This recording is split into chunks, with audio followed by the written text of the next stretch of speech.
कुछ दिन पहले कुछ ऐसा हुआ मेरी लाइफ में जो एक्सपेक्टेड नहीं था।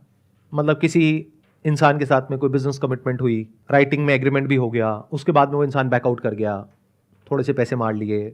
तो ऐसा कुछ हुआ जिसकी वजह से अंदर गुस्सा आया।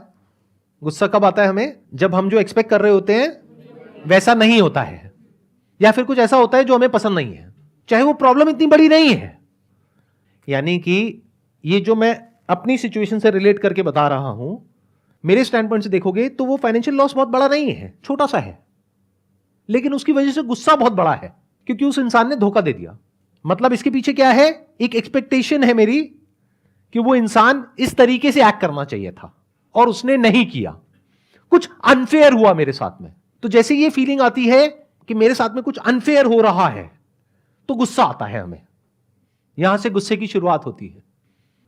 अब इसको आराम आराम से देखना क्या होता है, मैं आपको बिल्कुल एग्जैक्ट बताता हूं। ब्रेन के लेवल पे आप सबके साथ में ऐसा होता है, बट आप कभी बैठ करके इस चीज को ऑब्जर्व नहीं कर पाते हो। मैं मतलब डेली आप मान के चलो आधा से 1 घंटा 2 घंटा बैठता हूं और वहां पर बैठ करके आराम से ऑब्जर्व करता हूं कि मेरी ब्रेन में क्या चल रहा है। तो मैंने क्या देखा कि ब्रेन में बहुत ज्यादा प्रेशर क्रिएट हुआ पड़ा है। मतलब एक एनर्जी है जो बहुत तेजी से चल रही है और उस वक्त मन कर रहा था कि किसी भी तरीके से इससे मैं फ्री हो जाऊं। मतलब उस टाइम पे उस सेंसेशन को कंट्रोल करना वाज नेक्स्ट टू इम्पॉसिबल। तो मेरा मन क्या कर रहा था कि उस इंसान को फोन मिलाऊं और अपने अंदर की जितनी भड़ास है सारी निकाल दूं। बट मैंने क्या किया, ये करने की बजाय I sat with that sensation और मैंने उसको देखना शुरू किया और मैं देखता रहा नियर अबाउट आधा पौना घंटे तक, और उसके बाद में वो धीरे धीरे डिसॉल्व हो गई। तो क्या होता है कि वो जो प्रेशर बिल्ड होता है ना अंदर, तो वो किसी भी तरीके से बाहर आना चाहता है, और जब वो बाहर आना चाहता है तो वो कई बार होता है कि उस इंसान पे बाहर आ सकता है और कई बार नहीं आ सकता है। मान लो वो इंसान आपसे पावरफुल पोजीशन में है, या मान लो कि अगर आपको पता है कि ये गुस्सा अभी उस इंसान के ऊपर बाहर आया तो आपको कोई बहुत बड़ा नुकसान हो जाएगा, तो अब वो कहीं और निकलता है। तो मैंने एक चीज यहां पर सीखी कि जब भी कभी इस तरह की एनर्जी अंदर क्रिएट हो, यानी कि गुस्सा आए, अभी एनर्जी इस लेवल तक पहुंची कैसे? शुरू हुई थी बहुत ही छोटे से थॉट से कि कितना घटिया आदमी है। बस इतना छोटा थॉट था जो सुबह से रात तक आप लोगों के माइंड में आता है, लेकिन आप इसको ऐसा समझते हो कि ये तो कुछ भी नहीं है, बोलते ही रहते हो सुबह से रात तक।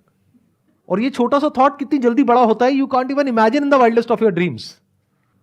तो एक हल्का सा थॉट आया था अंदर, यानी मैंने अपने आप को बोला था कि कितना घटिया आदमी है, ऐसे कैसे कर सकता है।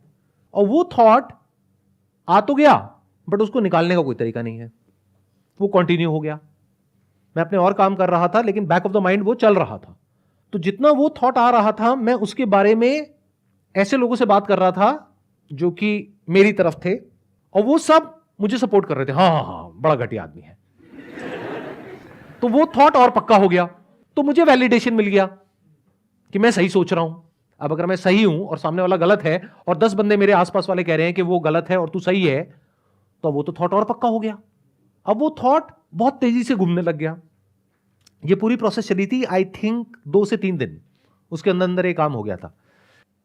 और फाइनली 2-3 दिन बाद में जा करके मुझे खुद भी नहीं पता लगा कब मैं एक ऐसी सिचुएशन में बैठा था जहां पर कि मेरे को हेडेक हो रहा था और ब्रेन में इतनी तेजी से वो सेंसेशन चल रही थी, जिस टाइम पे I was in a kind of a situation कि अगर वो मेरे सामने होता इंसान तो पता नहीं क्या हो जाता। अगर मेरी जगह कोई और होता तो वो पक्का रिएक्ट कर देता, वहां पर नहीं करता, कहीं और कर देता और कुछ ना कुछ रायता फैलाता। क्योंकि जैसे ही आप रिएक्ट करोगे इस स्टेट में, विच इज एंगर, तो बाहर क्या निकलेगा? एंगर। तो वो जो एनर्जी होगी जहां भी जाएगी, जिससे भी जाकर के टकराएगी, वहां से सामने से एक रिएक्शन आएगा। जैसे ही रिएक्शन आएगा आपको और गुस्सा आएगा। यानी उस गुस्से में अगर मैं उस इंसान को मैसेज कर देता कि तू ऐसा कैसे कर सकता है, तू कितना घटिया आदमी है, ये है वो है, कुछ ना कुछ रायता मैं जरूर फैलाता, तो सामने से कुछ ना कुछ रिएक्शन आता, और रिएक्शन आते ही मेरी जो साइकिल है ये और स्ट्रांग हो जाती, गुस्सा और बढ़ जाता, फिर मैं कुछ और बड़े लेवल पर रिएक्ट करता, फिर सामने वाला भी बड़े लेवल पर रिएक्ट करता। तो मैंने उसको बर्दाश्त कर लिया, उस इंसान को नहीं, अपना ही जो थॉट था जिसकी वजह से वो फीलिंग्स, इमोशंस, सेंसेशंस ट्रिगर हो रही थी, उसको देख लिया आराम से बैठ करके। और मन कर रहा था उस वक्त कुछ करने का, लेकिन कुछ नहीं किया। And next day everything was normal. अगर वो बंदा आपको दोबारा फिर से मिल जाए तो? अब अगर वो मिल जाए तो कोई दिक्कत नहीं है, क्योंकि उस प्रॉब्लम को सोल्यूशन निकल गया अगले दिन। क्योंकि अगले दिन मैं इस सिचुएशन में था कि मैं उस प्रॉब्लम का सोल्यूशन निकाल सकता था। आराम से बैठ करके इस चीज़ को देख पा रहा था कि अगर ऐसा हो भी गया तो इसका मतलब ये नहीं है कि एक इंसान चोर है तो पूरी दुनिया चोर है, या एक इंसान घटिया है तो सभी घटिया है। ये गलती हम कर बैठते हैं, और उसकी वजह से क्या होता है, हमारा पूरा वर्ल्ड व्यू चेंज हो जाता है। देन हमारा नेचर ही ऐसा हो जाता है कि हमको हर एक पे गुस्सा आने लगता है। और ऐसे बहुत लोग हैं, सड़क पे आप जा रहे हो, हल्का सा टक्कर हुई भी नहीं है, थोड़ा सा उसके पास पहुंच गए, और इधर से उसने देखा, आपने बड़े भोलेपन से उसको देखा, बताऊं तेरे को, तो क्या बताएगा भाई, कुछ नहीं हुआ है, और क्यों बताना है तुझे मुझको, मैं कौन हूं। मतलब समझ रहे हो, वो इंसान भरा पड़ा है गुस्से से। और ऐसे बहुत लोग हैं जो हमारे आसपास में घूम रहे हैं। तो इस तरह से आप देख सकते हो, वो तब देख सकते हो जब आप खुद कूल और काम हो। अगर आप भी अंदर से भरे पड़े हो और वो जो सामने वाला है गाड़ी वाला वो भी भरा पड़ा है, तो हो गया काम। फिर तो दोनों अपनी अपनी बीवी का गुस्सा एक दूसरे पे निकाल देंगे।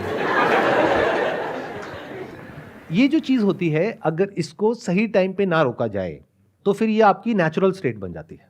जैसे मेरी जो नेचुरल स्टेट है वो है आराम से कूलली कामली पीसफुली अपना मजे में रहता हूं।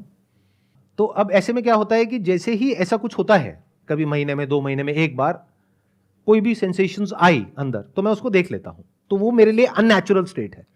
और इसका उल्टा भी हो सकता है कुछ लोगों के लिए, कि उनकी नेचुरल स्टेट है रिएक्ट करने वाली है। कोई कुछ बोल के तो देखे। जैसे मैंने कुछ हस्बैंड वाइफ को देखा है, इस तरह का रिलेशन होता है, कभी साथ में बैठे हुए हैं, जरा सा मतलब दोनों एक दूसरे की वेट कर रहे हैं, कुछ बोल तो सही तू। और इधर से इसने बेचारे ने हल्का सा कुछ बोला, चाहे वो नहीं भी बोला जो वो एक्सपेक्ट कर रही थी, लेकिन उसने उसको फटाफट से कनेक्ट किया, हाँ हाँ तेरी माँ भी तो ये, वो तो माँ पे मत जाइयो। कुछ भी चल रहा है, भरे पड़े हैं और एक दूसरे पे फटने के लिए तैयार हैं, कभी भी फट सकते हैं। तो अगर आप ऐसा बनना चाहते हो तो दैट्स योर चॉइस, कोई बात नहीं, कोई नहीं रोक रहा आपको, फटो जितना फटना है फटो।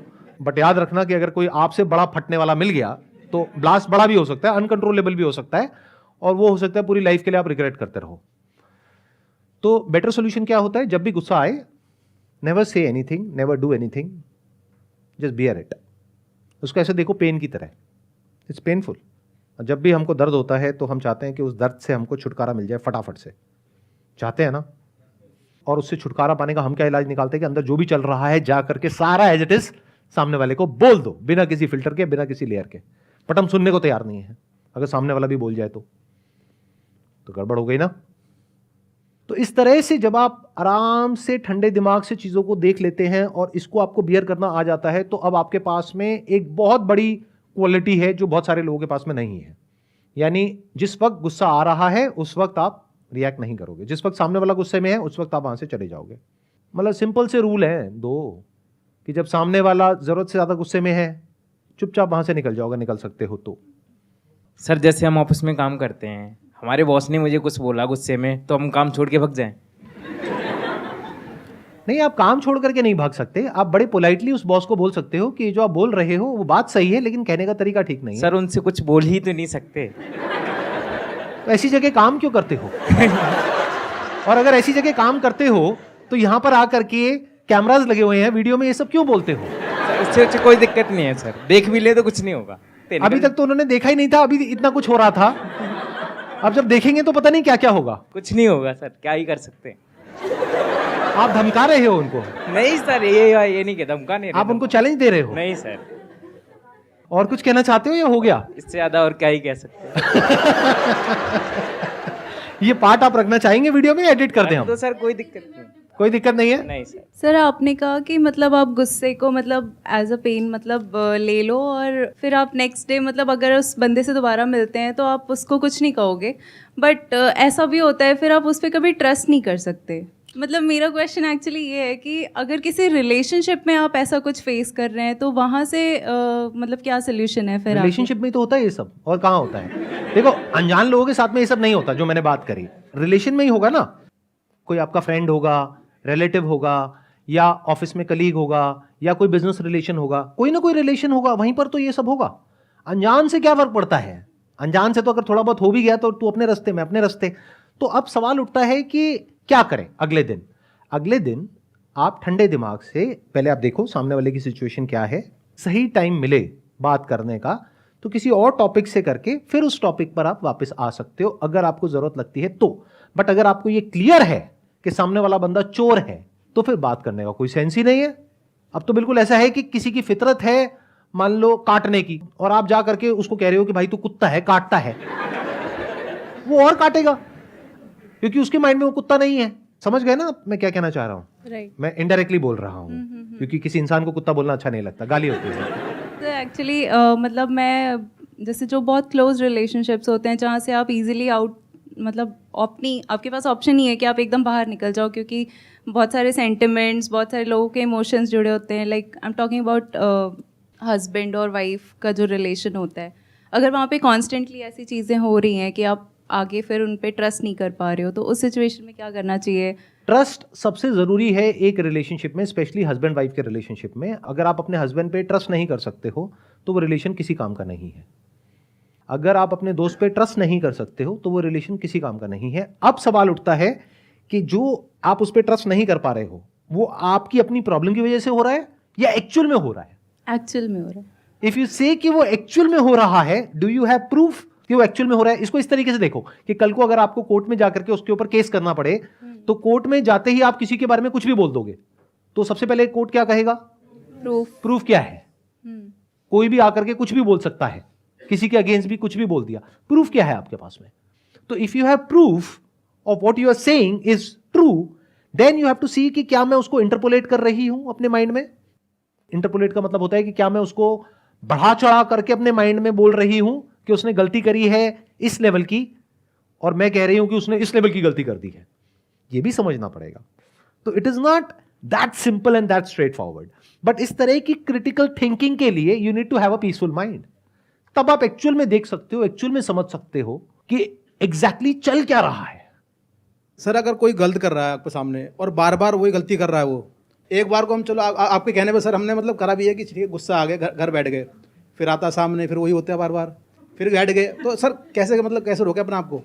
नहीं तो इसका मतलब आपने मेरी वीडियोस ध्यान से नहीं देखी। देखो मैं बताता हूं, मैं ये नहीं कहता कि अगर कोई आपके साथ में गलत कर रहा है तो आप चुपचाप बैठ जाओ और कुछ मत करो डर करके। मैं कहता हूं लड़ो, लेकिन शांत मन से लड़ो।